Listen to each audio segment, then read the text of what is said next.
지난주일 설교 제목이 뭐죠? 자꾸 퀴즈를 내서 다음부터는 상품을 좀 걸고 해야 되겠어요. 지난주에는 돌아오지 못하는 이유라는 제목으로 말씀을 드렸습니다. 여로보암이 르호보암에게 반기를 들고 북쪽의 10지파들을 규합했습니다. 그리고 나라를 둘로 나눈 이후에 한결같이 여로보암 이후로 계속해서 여호와 앞에서 악을 행했습니다. 처음에는 우상을 만들었죠. 우상 만드는 것부터 시작했습니다. 나라는 분리하였지만 신앙의 중심이 예루살렘에 있다 보니까 북이스라엘에 있는 민족들이 남유다의 절기에 대해 예루살렘을 방문하는 것에 대한 부담이 있었습니다. 그래서 베델에 남쪽 체하단 베델과 북쪽으로는 단에다가 산당을 만들고 그곳에 황금 송아지를 만들어 놓으면서부터 하나님 앞에서 점점 멀어지기 시작합니다. 하나님께서는 이러한 북이스라엘의 10지파를 버리지 아니하셨습니다. 그래서 채찍을 드시기도 하시고 선지자를 통해서 말씀하기도 했습니다. 그러나 그들은 회개하지 않았고 돌이키지 않았습니다. 그럼 그들이 돌아오지 못한 이유는 뭐냐? 그것에 대해서 우리가 11장 12절에서 두 가지를 말씀하는 것을 보았죠. 첫 번째는 거짓과 속임수로 가득했다. 그래서 여전히 육의 것을 의지하고 육적인 쾌락을 포기하지 못했기 때문에 여호와께로 돌아오지 못했다라는 겁니다. 그래서 바람과도 같은 헛된 꿈을 지도자들이 심어줄 때에 백성들은 자기 몸을 태우는 동풍인지도 모르고 그 바람을 쫓아가며 살았다라는 겁니다. 뿐만 아니라 자기들의 유익이 될 만한 주변의 강대국들 사이에서 이리저리 조울질하다가 더 강한 힘을 의지하려고 세상을 의지하려고 하던 그들의 모습이 있었다라는 것을 첫 번째로 이야기합니다. 그 다음에 두 번째는 거룩하시고 신실하신 하나님에 대해서 알기는 압니다. 하나님의 역사하시는 것을 보기도 봅니다. 듣기도 했습니다. 그러나 여전히 이스라엘 민족들이 머뭇거렸다라는 것이죠. 돌아오려는 마음에 정함이 없었다라는 것을 두 번째 이유로 이야기했습니다. 근데 이러한 두 가지 요인이 북이스라엘만 그런 것이 아니라 남유다 역시 머뭇거리고 있었다라는 것을 성경이 우리에게 이야기합니다. 근데 여러분 오늘 우리 성도님들의 삶은 어떻습니까? 우리의 삶은 여호와께로 온전히 돌아가고 있습니까? 아니면 여전히 머뭇거리고 있습니까? 알지만 돌아갈 용기가 없는 것 아닙니까? 아니면 알지만 포기할 수 없는 것이 있지 않습니까? 알지만 여전히 머뭇거리면서 마음 정하지 못하고 있지는 않습니까? 그래서 오늘은 돌아올 수 있는 이유가 아니라 돌아올 수 있는 힘이 무엇인가? 어떻게 하면 돌아올 수 있는가? 하는 것에 대해서 우리가 함께 생각해 보고 우리도 여호와께로 돌아갈 수 있는 그런 귀한 시간이 될 수 있기를 바랍니다. 자, 첫 번째로 우리가 여호와께로 돌아갈 수 있는 힘은 뭐냐? 우리 속에 뭐가 있어야 될까요? 간절함이 있어야 됩니다. 간절함이 없이는 절대로 돌아가지 않습니다. 여러분, 우리가 하나님을 만날 수 있는 것도 누가 만난다고 그랬어요? 누가 하나님을 만나죠? 간절히 찾는 자가. 그렇죠? 간절히 찾는 자가. 잠언 8장 17절에 보면 나를 사랑하는 자들이 나의 사랑을 입으며 나를 간절히 찾는 자가 나를 만나게 될 것이다. 이렇게 말씀합니다. 여러분 여기서 간절히 찾는 자가 나를 만난다고 할 때 이 간절한 마음, 이 간절함이라는 것이 그냥 내 마음의 소원 정도가 아닙니다. 여러분 마음이 원하는 것과 간절한 것은 다른 겁니다. 그냥 우리는 속으로 생각할 때 하나님이 나와 함께 했으면 좋겠다. 내가 하나님과 같이 있었으면 좋겠다. 그냥 이런 마음의 원함이 있는 것이 간절함처럼 생각하는데 그렇지 않습니다. 우리가 이 간절하는 말의 의미를 좀 명확히 알아야 되는데 쉽게 말하면 이런 것이죠. one of them이냐 아니면 only one이냐 이겁니다. 마음의 소원은 뭐예요? one of them. 있어도 좋고 없어도 괜찮은 겁니다. 그러나 only one은 뭐예요? 없어서는 안 되는 겁니다. 하나님에 대한 간절함이라는 뭐냐? one of them. 만나도 좋고 안 만나도 좋은 것이 아닙니다. 하나님이 없으면 죽는 겁니다. 그렇죠? 그것이 간절함입니다. 여러분 우리가 자주 핑계로 위로받는 말들이 있습니다. 그렇죠? 근데 위로도 우리는 참 거룩하게 위로받아요. 그렇죠? 마태복음 26장에 뭐라고 그랬습니까? 마음은 원이로되 우리 너무 잘 알아 이거는. 왜? 우리를 늘 위로하는 말이에요. 마음은 원이로되 육신이 약하도다. 뭐 이 정도면 핑계거리가 되는 것 같아요. 예수님께서 겟세마네 동산에서 제자들에게 하신 말씀이에요. 예수님은 예수님의 간절함은 어디 있느냐? 지금 우리를 구원하시려고 십자가 지러 가시기 전에 땀방울이 핏방울이 되도록 온 힘을 다해서 쥐어짜 않은 마음으로 하나님 앞에 기도하고 있습니다. 그것이 간절함입니다. 근데 제자들은 어떻습니까? 예수님께서 내가 이렇게 기도할 때 나와 좀 같이 기도해줘라. 근데 뭐예요? 육체가 필요하니까 아유 좀 함께 처음에 기도하다가 육체가 약하니까 아유 너무 피곤해서요. 너무 일이 많았어요. 잠들어 버린 거예요. 이것은 육체적 어려움을 뛰어넘어 기도하고자 한 것이 아니라 육체적 어려움이 해결되고 나서 남는 힘이 있으면 예수님 위해서 기도하겠습니다. 이거예요. 이게 뭐냐? 원어브댐입니다. 여러분 제자들은 예수님처럼 목숨 걸고 기도하고 영혼을 구해야 된다는 간절함이 없었던 거예요. 그러니 마음은 원이지만 육신은 약하도다. 여러분 우리가 하나님을 만나고 하나님께로 돌아가기 위해서 우리 속에 얼마나 간절함이 있습니다. 앞서 6장에서 호세아 선지자가 여호와께로 돌아가자 라고 외치고 나서 돌아가기 위해서 그럼 우리 어떻게 되느냐? 3절에 보니까 여호와를 알자. 힘써 여호와를 알자. 여기 힘써라는 말이 간절함과 같은 단어입니다. 우리가 여호와께로 돌아가기 위해서 우리 속에 힘쓰는 것이 있어야 되는데 그것이 간절함입니다. 그 간절함은 뭐냐? only one. 내가 그분께로 돌아가지 않으면 죽는다. 라는 이런 간절함이 있어야 우리가 여호와께로 돌아갈 수 있는 힘이 생겨난다. 여러분 우리가 하나님을 만나기 위해서 얼마나 간절한가? 간절함은 무엇을 보면 아는가 하면요. 하루하루의 시간을 계산해 보면 압니다. 내가 하루하루 무엇과 함께 사는가? 내가 무엇을 위해서 살아가느냐? 내 속에 무슨 생각으로 살아가느냐? 자, 오늘 본문에서 이 간절함을 소개할 때 야곱을 소개합니다. 야곱의 인생은 정말 간절한 것을 붙잡기 위한 하루하루의 삶을 살았습니다. 그것을 오늘 본문에서 이야기합니다. 야곱은 태어나기 전부터 간절함이 있었습니다. 그게 뭐였죠? 나기 전부터 간절한 게 뭐였어요? 예, 장자 되겠다는 게 장자. 예, 장자 되겠다. 어머니 복중에서부터 쌍둥이로 있었는데 내가 저놈보다 먼저 나가야 되겠다. 순서를 기다리지 못합니다. 그래서 어떻게 해요? 자기가 나가야 되는데 형이 먼저 쑥 나가고 있는 거예요. 그러니까 너 나가지 마. 발 붙잡고. 내가 나가야지. 그럴 정도로 간절함이 있었어요. 그러나 사실 이것은 하나님께서 애서가 아니라 야곱을 택하신 하나님의 계획 속에 이루어진 일입니다. 그러나 그 다음에 야곱이 사는 동안에도 자기 속에는 간절함이 있었습니다. 간절히 취하고 싶은 것이 있었습니다. 그것이 뭐죠? 장자의 명분입니다. 그래서 계속해서 어떻게 하면 장자의 명분을 받을 수 있을까? 어떻게 하면 장자의 명분을 취할 수 있을까? 어떻게 하면 형에게 그것을 빼앗을 수 있을까? 이것만 생각하고 사는 거예요. 그러다가 기회가 딱 오니까 그 기회를 딱 잡은 거예요. 아, 요거 주고 저 팔으라고 그러면 금방 팔겠구나. 그래서 나면서 시도했다가 실패한 것을 장성해서 이룬 겁니다. 그래서 형을 속이고 장자의 명분을 취합니다. 그러고 나서 얻은 게 뭡니까? 장자의 축복. 그 장자의 축복도 아버지를 속여서 얻어낸 것이죠. 방법에는 문제가 있었습니다. 그러나 그에게 무엇이 있었습니까? 그 간절함이 있었다는 거예요. 그냥 마음에 원하는 것이 아니라 그것을 얻기 위해서 온 힘을 다하는 이 간절함이 있었다는 거예요. 그뿐만 아니라 야곱은 이 육적인 간절함이 영적인 간절함으로 변화되는 시기가 있었습니다.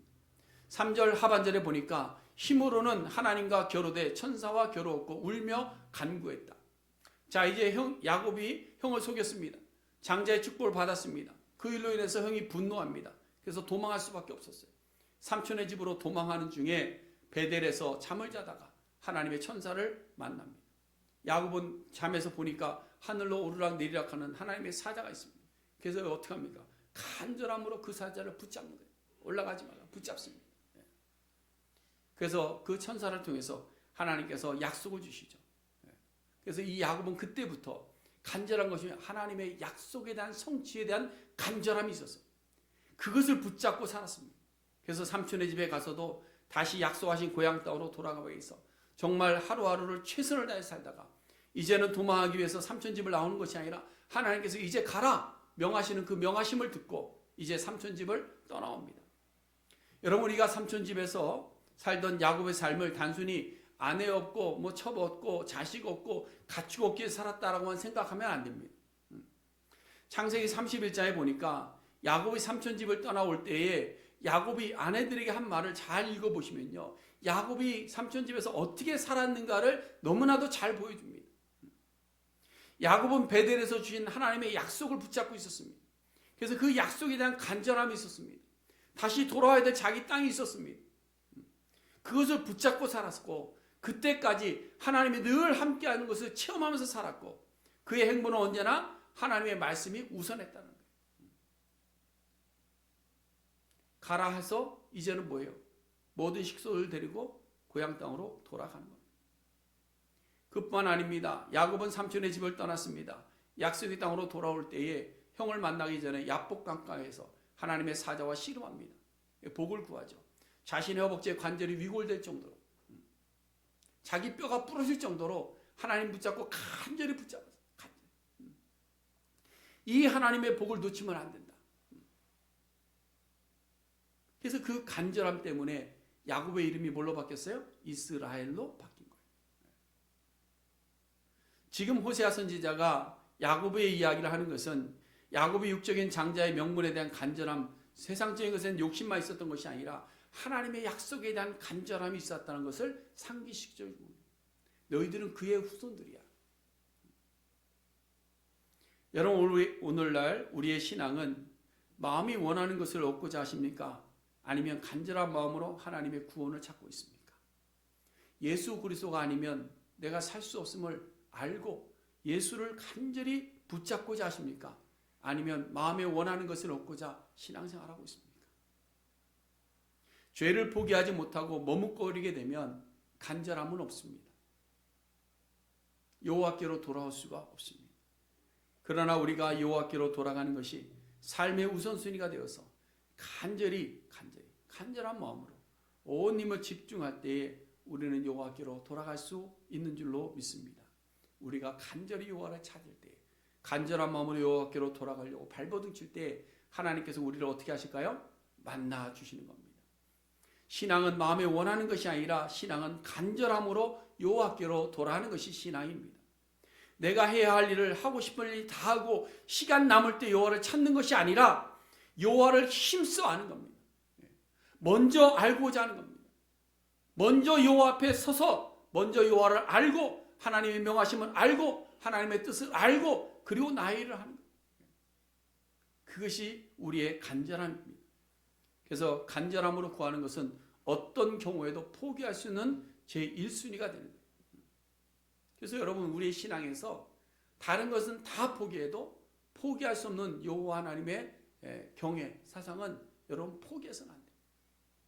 1순위가 되면 다른 것은 다 잃어버려도 괜찮습니다. 그러나 예수 그리스도는 잃어버릴 수 없다 라는 간절함을 가지고 돌아갈 수 있게 되는 줄로 믿습니다.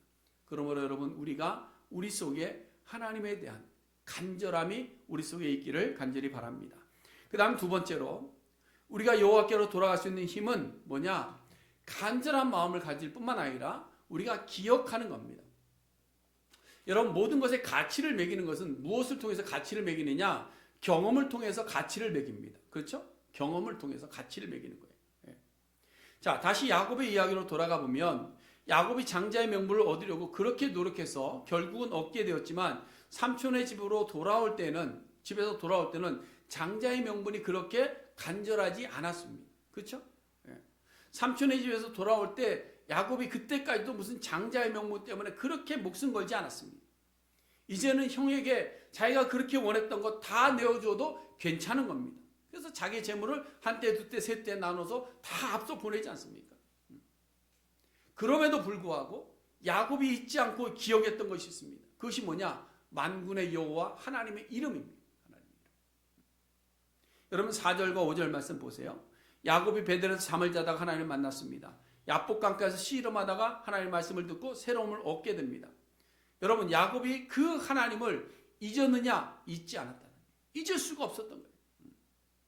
그때 보았던 사닥다리로 오르락내리했던 그 하나님을 잊을 수가 없는 겁니다. 야복 강가에서 자기의 한독배를 치던 그 천사를 잊을 수가 없는 겁니다. 마지막까지 그 하나님을 기억하며 살았다. 그래서 여러분, 야곱의 인생은요, 무엇을 기점으로 바뀌느냐? 베델을 기점으로 해서 전과 후가 나뉘어지는 거예요. 베델의 하나님을 만나기 전에는 장자의 명분과 장자의 복을 위해서 살았습니다. 세상적인 물질이 간절함이 있었습니다. 근데 베델의 하나님을 만난 이후부터 그의 삶은 바뀌었습니다. 이제는 오직 만군의 여호와 하나님을 기억하는 것이 그의 간절함이 된 겁니다. 그래서 야곱의 일생을 잘 보시면 삼촌의 집에서 일할 때에 삼촌이 자신을 속였습니다. 품삯을 제대로 주지 않았습니다. 그럼에도 불구하고 스스로 욕심을 부린 적이 없습니다. 이전에 형의 장자명분을 속여서 빼앗던 야곱의 꾀라고 한다면 도리어 삼촌을 속여서라도 자신의 원하는 것을 얻을 수 있었을 겁니다. 그러나 그것이 이제 야곱에게는 아무런 소용이 없었던 것이죠. 베델에서 하나님을 만나고 나니까 그 다음에는 오직 여호와 하나님의 이름만이 야곱의 인생에 있어서 최고의 가치가 된 겁니다. 그러니까 야곱이 형을 만났을 때 겸손해지죠. 야곱은 애굽으로 내려갈 때도 하나님께서 허락하시니까 내려가라. 그러니까 내려갔죠. 야곱이 바로 앞에서 자신의 살아온 날들에서 자랑하며 떠벌리지 않습니다. 나의 험악한 세월을 살았습니다. 하나님의 보호하심을 기억한다고 이야기합니다. 야곱은 죽어서도 하나님께서 약속하신 그 땅으로 돌아갈 것을 믿고 유언을 남깁니다. 이것이 무엇인가 하면 기억하기 때문입니다. 베델에서 밤중에 찾아오셔서 약속을 주셨던 그 여호와 하나님을 기억하였기 때문에 여호와께로 돌아오는 것이죠. 여러분, 우리가 신앙생활하면서 보지만 여호와 하나님을 기억하는 자들은 잠시 곁길로 갈 수 있습니다. 잠시 넘어질 수 있습니다. 그러나 그들은 반드시 돌아올 줄로 믿습니다.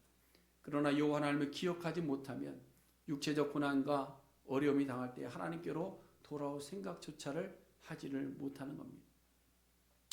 여러분, 탕자의 비유에서 둘째 아들이 집을 나갔다가 다시 집으로 돌아올 수 있었던 중요한 근거가 무엇일까요? 기억이었기 때문입니다. 내가 지금 먹을 것이 없어서 돼지우리에서 죄지름 없는 쥐업 열매를 먹고 있는데, 이것만 먹고 있는데 그때 무엇을 기억했습니까? 아버지의 집을 기억한 겁니다. 아버지의 집. 내 아버지의 집에는 먹을 것이 풍족하다. 둘째 아들은 아버지의 집을 기억하고 있었기 때문에 살기 위해서 다시 돌아온 것이죠. 다시 돌아왔을 때 그의 인생이 새롭게 변화된 겁니다. 호세아 선지자가 힘써 간절히 목숨 걸고 여호와를 알자라고 반복한 이유는 우리가 여호와를 경험하고 여호와를 알지 못하면 기억하지 못하기 때문입니다. 그래서 여호와를 알아야 돼요. 여러분, 우리가 왜 말씀을 읽고 우리의 삶 속에서 역사하시는 하나님의 은혜를 체험하여 사는가? 이것은 체험이 기억하게 되고 그 체험이 기억 속에서 기억하는 자들이 다시금 돌아올 수 있게 되기 때문입니다. 여러분, 우리가 부모님의 사랑을 어떻게 기억합니까? 부모님께서 우리를 위해서 자기 것 희생하면서 자기 배 굶어가면서 우리에게 먹이시던 어머니의 사랑을 체험했기 때문에 그것을 기억하고 돌아가는 것 아닙니까? 그렇잖아요. 우리를 위해서 우리가 잠들어 있을 때, 우리가 병들어 있을 때 우리의 배에 손 얹어 기도하시던 어머니의 기도. 그렇잖아요. 그 기도를 또 그 체험이 우리 속에 기억될 때에 우리는 아버지께로 부모님께로 돌아갈 수 있는 힘이 생기는 겁니다. 여러분들은 하나님께서 언제 만져주셨습니까? 하나님께서 우리를 언제 터치해 주셨습니까? 우리가 언제 하나님과 교제했습니까? 그때를 여러분 기억하시기 바랍니다. 우리는 하나님을 처음 만났던 순간을 기억해야 됩니다. 나 같은 죄인을 구원하시겠다고 십자가를 지시는 그 모습을 보면서 주체할 수 없이 흘렸던 우리들의 눈물의 회개의 순간들을 기억해야 됩니다. 우리의 삶이 너무나도 힘들고 어려웠습니다. 고난과 고통 속에 있었습니다. 이제 나만 홀로 남았구나, 이제 끝이구나 싶을 때 하나님께서 우리를 건져 주셨습니다. 하나님이 우리를 새롭게 하셨습니다. 우리를 살 만큼 회복시켜 주셨습니다. 육체의 가시를 가지고 기쁜 씨름할 때 우리에게 어떻게 하셨습니까? 하나님께서 우리의 모든 병을 떠나가게 하셨습니다. 고쳐주셨습니다. 회복시켜 주셨습니다. 그 하나님을 우리는 기억해야 됩니다. 여러분, 우리가 성찬식을 통해서 떡과 잔을 나눌 때에 나를 위해서 물과 피를 다 흘리시고 온몸에 저주의 십자가에 내으신 그 예수 그리스도를 기념하며 기억하는 것이 성찬 예식 아니겠습니까? 여러분, 우리가 기억이 없으면 여호와께로 돌아갈 힘이 없습니다. 그러나 여호와 하나님을 기억할 때에 우리는 돌아갈 수 있는 줄로 믿습니다. 그러므로 우리의 체험 속에서, 우리의 삶 속에서 우리와 함께 하셨고, 고난 속에서 건져주셨고, 우리를 죄악의 죽음 가운데서 생명 주신 그 하나님을 우리가 늘 기억할 수 있는 우리 모두가 될 수 있기를 바랍니다. 그리고 그 하나님을 기억하고 그 여호와께로 돌아가야 됩니다. 자, 그 다음 마지막 세 번째로, 그럼 우리가 간절함으로 기억하는데 마지막 한 가지 있습니다. 뭘 해야 될까요? 뭐 해야 될까요? 간절함도 있어요. 기억도 해요. 그 다음에 뭐 해야 돼요? 움직여야죠. 그렇죠? 움직여요. 행동해야 되는 겁니다. 6절 말씀, 6절 우리 같이 한번 다시 읽고 6절 시작. 그런즉 너의 하나님께로 돌아와서 인애와 정의를 지키며 항상 너의 하나님을 바랄지어다. 아멘. 자, 그런즉 있습니다. 앞에 있는 내용들 쭉 이야기하고 그런즉 너는 이제 어떻게 하라? 세 가지 동사 나옵니다. 첫 번째 돌아와라. 두 번째 지켜라. 세 번째 바라라. 여러분 동사는 뭐예요? 어떤 동작과 행위를 이야기하는 겁니다. 간절한 마음이 있고 기억하였으면 그 다음은 행동하는 것이죠. 그래서 첫 번째로 먼저 돌아와야 됩니다. 어디로 돌아야 될까요? 4절 말씀 보니까 하나님이 야곱을 만난 곳이 어디라고 그랬어요? 베델입니다. 베델. 야곱은 삼촌의 집으로 올라갈 때 베델에서 하나님을 만났습니다. 그리고 형을 만나기 위해서 내려오는 길에 야복강가에서 하나님을 만난 이후에 35장에 가보면 하나님께서 야곱에게 말씀하시는데 뭐라고 말씀하시죠? 베델로 올라가라. 베델로 올라가라. 네가 에서를 피하여 도망하던 때에 내가 내게 나타났던 그곳 베델로 올라가서 거기서 제단을 쌓으라 이렇게 말씀합니다. 그럼 돌아오라는 말의 의미가 뭐예요? 예배의 자리로 돌아오라라는 것을 이야기합니다. 여러분 우리의 신앙이 회복되기 위해서는 여호와께로 돌아와서 가장 먼저 해야 되는 것이 다른 것 없습니다. 베델로 돌아오는 겁니다. 예배의 자리로 돌아가야 되는 겁니다. 여러분 우리가 예배자로 돌아와야 돼요. 예배자. 우리는 예배 회복 없이는 신앙 회복이 있을 수가 없습니다. 어떤 분들이 그래요. 우리가 주일날 예배하지 않아도 나는 혼자서 집에서 성경 보고 기도하고 착하게 살고 잘 신앙생활 잘하고 있습니다. 이야기하는 분들이 있어요. 여러분 신앙은 예배의 자리가 없이는 회복되지 않습니다. 왜 그렇습니까? 예배는 누구를 만나는 자리예요? 하나님을 만나는 자리예요. 이를 다르게 말하면 예배를 통해서 회복되지 않고서는 우리가 여호와께로 돌아왔다고 말할 수 없다라는 거예요. 외적으로는 주일마다 주님과 약속한 예배 자리를 회복해야 됩니다.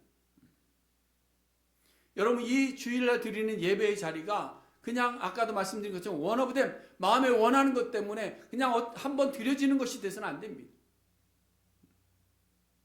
only one이 돼. 이 날을 기다리고 이 날을 위해서 준비하고 이 날에 최선을 다해서 예배하고 우리가 처음 부른 찬양 뭡니까? 나는 하나님을 예배하는 누구다? 예배자입니다. 예배자.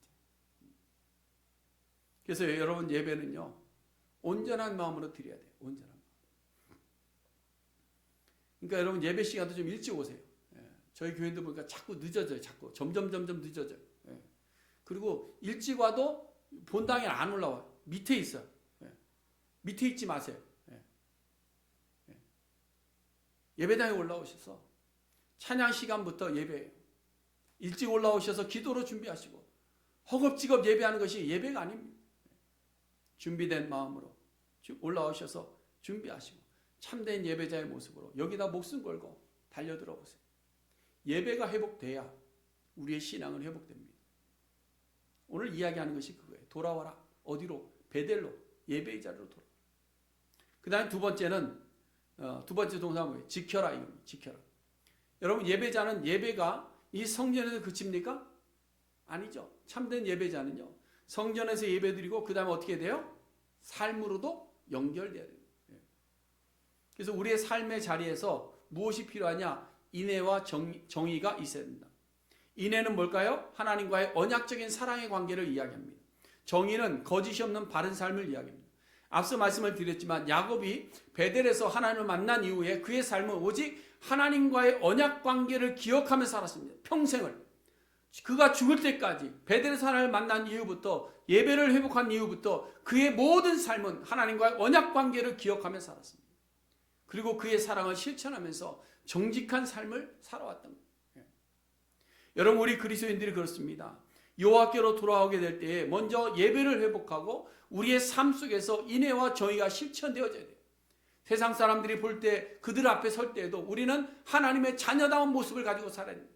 언약 백성다운 삶을 살아야 됩니다. 거짓 없는 삶을 살아야 됩니다. 위선적인 삶을 버려야 되는 겁니다. 그래서 모든 세상 사람들이 너희의 착한 행실을 보고 우리의 착한 행실을 보고 우리가 참된 그리스도의 제자됨을 알려야 되는 겁니다.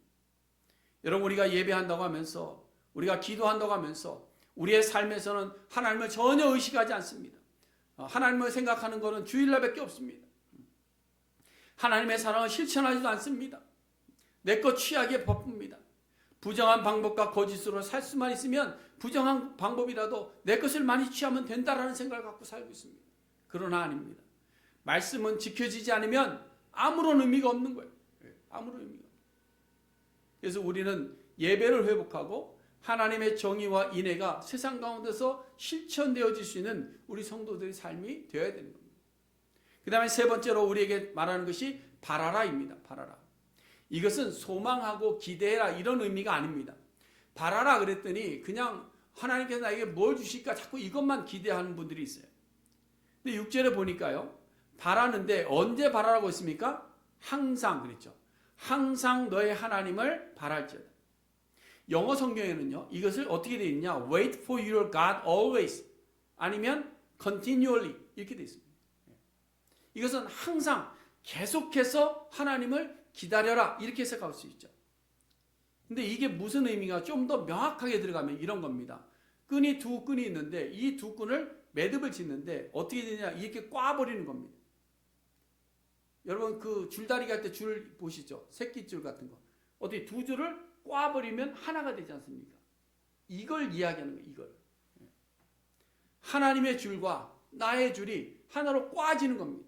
그래서 하나 되라는 겁니다. 이것이 여호와를 항상 바라라는 말씀이에요. 그래서 여러분 시편 27편에 보시면 1절에 이렇게 이야기합니다.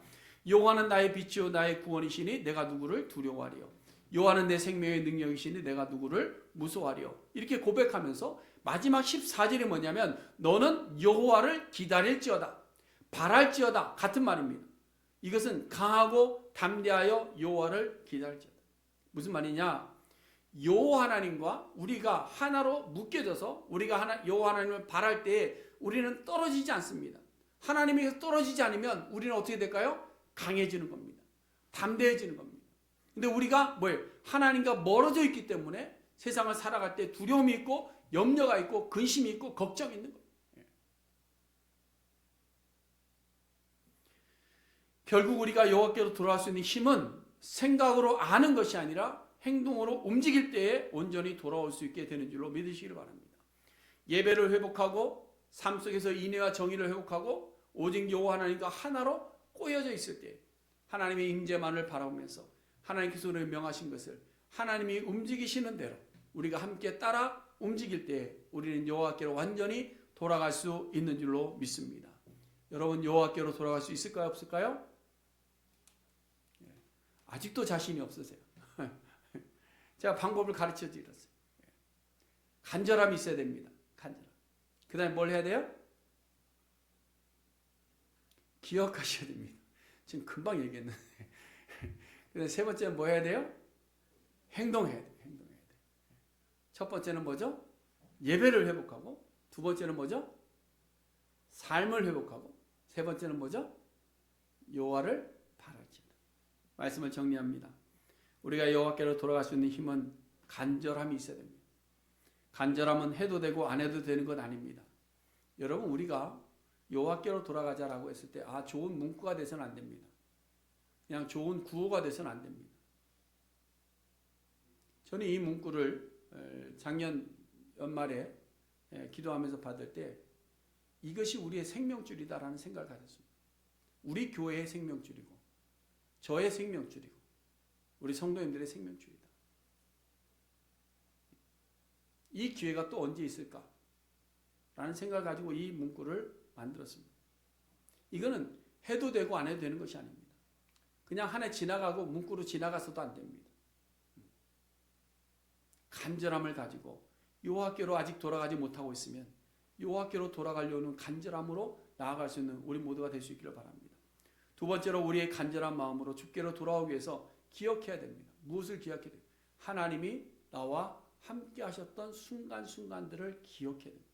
하나님이 나를 어떻게 부르셨는지, 하나님이 날 위해서 무엇을 하셨는지, 하나님이 내 삶 속에서 어떻게 역사하셨는지, 하나님이 나를 어떤 고통 속에서 건져주셨는지, 하나님의 은혜를 기억해.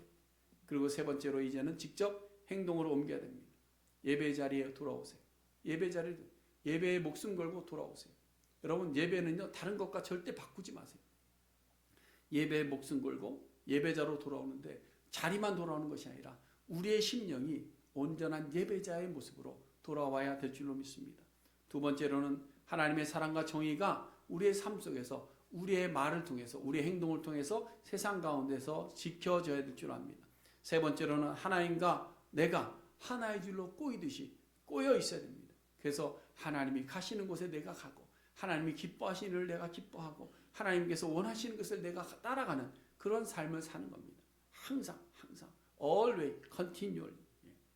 이것이 우리로 하여금 여호와께로 돌아가야 하는 힘이 될 줄로 믿습니다. 기도하겠습니다.